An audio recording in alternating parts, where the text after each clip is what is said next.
Hi ಎಲ್ರಿಗೂ. ಇವತ್ತು Sunday mutton chops ತಿನ್ನಬೇಕು ಅಂತ ತುಂಬ ದಿನದಿಂದ ಅಂದ್ಕೊಳ್ತಿದ್ದೆ. ಸೊ ಇವತ್ತು ಟೈಮ್ ಅಂತು ಮಟನ್ ಚಾಪ್ಸ್ ಮಾಡ್ಕೊಳ್ಳೋಣ, ಹಂಗೆ ನಿಮಗೂ ರೆಸಿಪಿ ಶೇರ್ ಮಾಡೋಣ ಅಂತ ವೀಡಿಯೋ ಮಾಡ್ತಾಯಿದ್ದೀನಿ. ಸೊ ಇದನ್ನು ಮಟನ್ ಚಾಪ್ಸ್ ಪೀಸ್ ಅಂತಲೇ ಹೇಳ್ತಾರೆ, ಚೆಸ್ಟ್ ಪಾರ್ಟ್ ಅಂತ. ಅದಕ್ಕೆ ನಾನು ಉಪ್ಪು ಮತ್ತು ಮೆಣಸನ್ನ ಹಾಕಿ ಕಲ್ಲಿನಲ್ಲಿ ಅದನ್ನು ಮೆತ್ತಗೆ ಹೊಡಿತಾ ಇದ್ದೀನಿ. ಕಲ್ಲು ಈಸಿಯಾಗಿ ಸಿಗುತ್ತೆ ಅಂತ ಕಲ್ಲು ಯೂಸ್ ಮಾಡ್ಕೊತಾ ಇದ್ದೀನಿ ನಾನಿಲ್ಲಿ. ಸೊ ಇದನ್ನೆಲ್ಲ ಪ್ರತಿಯೊಂದು ಪೀಸ್ಗೂ ಉಪ್ಪು ಮತ್ತು ಮೆಣಸು ಹಾಕಿ ಕಲ್ಲಿನಲ್ಲಿ ಸ್ವಲ್ಪ ಜಜ್ಜಿ ಪಕ್ಕಕ್ಕೆ ತೆಟ್ಕೊಂಡೆ. ಈಗ ಮಿಕ್ಸಿಗೆ ಹಸಿಮೆಣ್ಸಿನ್ಕಾಯಿ ಮತ್ತು ಜೀರಿಗೆ ಪುಡಿನ ಹಾಕ್ಕೊಂಡು ನೀರು ಹಾಕ್ಕೊಂಡು ರುಬ್ಕೊಂಡೆ. ಮತ್ತು ಕುಕ್ಕರಿಗೆ ಎಣ್ಣೆ ಹಾಕ್ಕೊಂಡು ಈರುಳ್ಳಿನ ಚೆನ್ನಾಗಿ ಫ್ರೈ ಮಾಡಿಕೊಂಡೆ.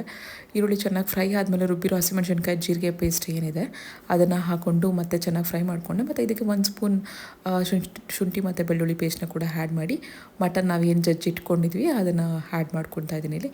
ಇದಕ್ಕೆ ಅರಿಶಿನ, ಟೊಮ್ಯಾಟೊ ಮತ್ತು ಉಪ್ಪನ್ನ ಇಲ್ಲಿ ನಾನು ಸೇರಿಸ್ಕೊಂಡಿದ್ದೀನಿ. ಖಾರ ಇನ್ನೊಂದು ಸ್ವಲ್ಪ ಬೇಕಿತ್ತು ಅಂತ 1 ಸ್ಪೂನ್ ಖಾರದ ಪುಡಿ ಮತ್ತು 1 ಸ್ಪೂನ್ ಧನಿಯಾ ಪುಡಿನ ಇಲ್ಲಿ ಆ್ಯಡ್ ಮಾಡಿಕೊಂಡು ನೀರನ್ನ ಹಾಕ್ಕೊಂಡು ಲಿಡ್ ಕ್ಲೋಸ್ ಮಾಡಿ ಒಂದು 3-4 ಕೂಗಿಸ್ಬೇಕು. ಮಟನ್ ಮೇಲೂ ಡಿಪೆಂಡ್ ಆಗುತ್ತೆ ಎಷ್ಟು ಕೂಗಬೇಕು ಅಂತ. ಇದನ್ನು ನಾವು 4 ಕೂಗಿಸ್ಕೊಂಡ್ವಿ. ಬಾಯ್ಲ್ ಆಗಿತ್ತು ಅಷ್ಟೊತ್ತಿಗೆ. ಅಲ್ಲಿ ಓಪನ್ ಮಾಡಿದಾಗಂತೂ ವಾಸನೆ ತುಂಬ ಚೆನ್ನಾಗಿತ್ತು.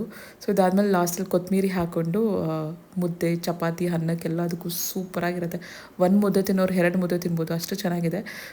ಇದು ಸಂಡೇ ಹಿಂದಿನ ದಿನದ ವೀಡಿಯೋ. ಮನೇಲಿ ಬೋರ್ ಆಗ್ತಿತ್ತು, ಹೊರಗಡೆ ಹೋಗಿ ಬರೋಣ ಅಂತ ಅಂದ್ಕೊಂಡು ಆಮೇಲೆ ಮೂವಿಗೆ ಹೋಗೋಣ ಅಂದ್ಬಿಟ್ಟು ಎಲ್ಲರೂ ಮೂವಿಗೆ ಹೊರಟ್ವಿ. ಸೊ ತರುಣಿಯನ್ನು ಫಸ್ಟ್ ಟೈಮ್ ಮೂವಿಗೆ ಕರ್ಕೊಂಡು ಹೋಗಿದ್ದು. ಅವಳು ಹೇಗೆ ರಿಯಾಕ್ಟ್ ಮಾಡ್ತಾಳೆ ಅನ್ನೋದು ನಮ್ಗೆ ಗೊತ್ತಿರಲಿಲ್ಲ. ಮಾಲಿಗೆ ಮಾತ್ರ ಕರ್ಕೊಂಡು ಹೋಗ್ತಿದ್ವಿ. ನಾವೆಲ್ಲರೂ ಮೂವಿಗೆ ಹೋಗುವಾಗ ಅವಳು ನಮ್ಮ ಮನೆಯಲ್ಲೇ ಬಿಟ್ಬಿಟ್ಟು ಹೋಗ್ತಿದ್ವಿ. ಅವಳು ಆ ಕತ್ಲಲ್ಲಿ ಆ ದೊಡ್ಡ ಸ್ಕ್ರೀನ್ ನೋಡಿ ಹೆಂಗೆ ರಿಯಾಕ್ಟ್ ಮಾಡ್ತಾಳೆ ಅಂತ ನಮಗೆ ಗೊತ್ತಿರಲಿಲ್ಲ. ಆದ್ದರಿಂದ ನಾವು ಅವಳನ್ನ ಯಾವತ್ತೂ ಎಲ್ಲೂ ಕರ್ಕೊಂಡು ಹೋಗ್ತಿರಲಿಲ್ಲ ಮೂವೀಸ್ಗೆ.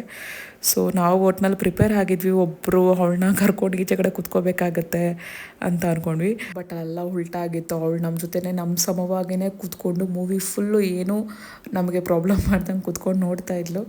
ಸೊ ಇದಿಷ್ಟು ಆಗಿತ್ತು ನನ್ನ ಮಿನಿ ವ್ಲಾಗ್. ಥ್ಯಾಂಕ್ಸ್ ನನ್ನ ವೀಡಿಯೋ ನೋಡಿದ್ದಕ್ಕೆ ಮತ್ತು ನಂಗೆ ಸಪೋರ್ಟ್ ಮಾಡ್ತಿರೋದಕ್ಕೆ. ಬಾಯ್.